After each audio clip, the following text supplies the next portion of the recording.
મારે વધારે સમય નથી લેવો, પરંતુ મારે એક જ વાત કહેવી છે. મને શ્રીનિવાસજી એમ કે લડાકુ નેતા, અમિતભાઈ એમ કે લડાયક નેતા, પણ આ નેતા લડાયક કેમ છે, આનંદભાઈ લડાયક કેમ છે, એનું કારણ છે અમારા લોકો,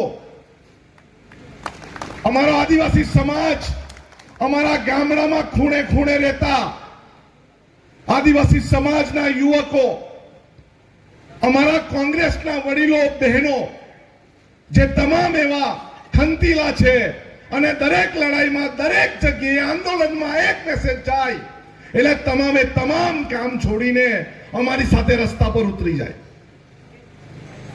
આ ગુજરાતમાં श्रीनिवास जी कोई भी काम करना है तो उसे लड़ाई लड़नी पड़ेगी. उसे मामलतदार कचहरी में वहां पे जाके अपने हक अधिकार के लिए उनकी कुर्सियां उलटनी पड़ेगी, तभी यहां पे हमारे लोगों की सुनते हैं. આપણે તો સાંભળે છે ને અધિકારી પાસે જઈએ એટલે સાંભળે ને, પોલીસ પાસે જઈએ તો સાંભળે ને.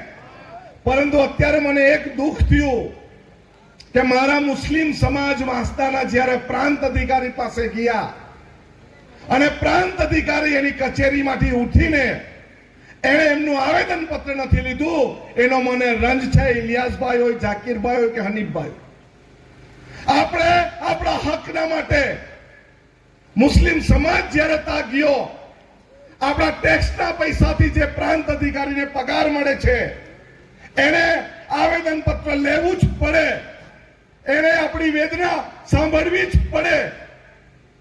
અને કોઈ પણ એસઆઈઆર ની ફોર્મ નંબર 7 વાંધા અરજી હોય તો મારા આગેવાનને કેમ કઈ ડરવાની, ગભરાવાની જરૂર નથી. ભારતના બંધારણમાં બાબા સાહેબ આંબેડકરે આપણે ભારતમાં જન્મ લઈએ અને 18 વર્ષ પૂરા કરીએ એટલે આપણે મતદાન આપવાનો અધિકાર છે કે નથી? છે કે નથી? આપણામાંથી એક બી જણનું સાચું નામ હોય એ નહીં નીકળે એની ગેરંટી અમે આ બધા તમામ કોંગ્રેસના આગેવાનો બેસીને આપીએ છીએ. અને એનું રણસિંગું અમે ફૂંકી દીધું છે. શહીદભાઈ અને અસલમભાઈની આગેવાનીમાં આવતા શુક્રવારે નવસારીના કલેક્ટર કચેરીનો ઘેરાવ અમે કરશું ને. અહીંયા પોલીસના કેટલાક મિત્રો છે, જ્યાં સ્વાગત થતું હતું ત્યાં જે કોણ સ્વાગત કરતું છે એનું નામ લખે. ભાઈઓ, અમારી પાસે લિસ્ટ લઈ લેવાનું. અમે કઈ ભાજપ વાળા જેવા નથી ચોરી છુપીથી પોલીસ સ્ટેશનમાં ફરિયાદ કરીએ. અમે તો સામી છાતીએ લડવા તૈયાર છે. અને કોઈ બી અધિકારીને મગજમાં એવી રાય હોય ને કે ભાજપ વાળા છે એટલે અમને બધા બચાવી લે, ભાઈ પેલા કસ્ટોડિયલ ડેથ વાળા 6 પોલીસ વાળાને પૂછી આવજો એ લોકોની શું હાલત થઈ છે. સુરતના કલેક્ટરને પૂછી આવજો કે એની જમીન કૌભાંડમાં શું વાત થઈ છે.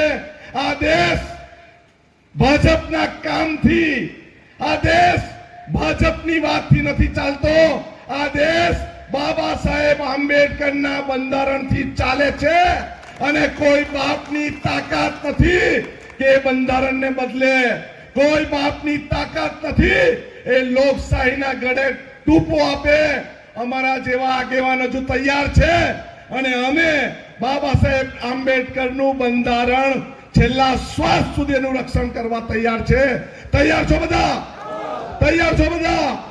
વધુ વાત નથી કહેવી, પરંતુ ફરી એકવાર આપણે એકદમ ગગનચુંબી નારાથી જે સૂતેલા છે વાંસદાને એમને ઉઠાડીને કહીએ કે આનંદ પટેલની ગર્જના છે. અમે કોઈના બાપથી ડર્યા પણ નથી અને ડરવાના પણ નથી. અમારા નેતા રાહુલ ગાંધીએ કીધું છે, ડરો મત, લડો, ઝુકો મત, લડો. અને અમે લડીશું, લડેંગે.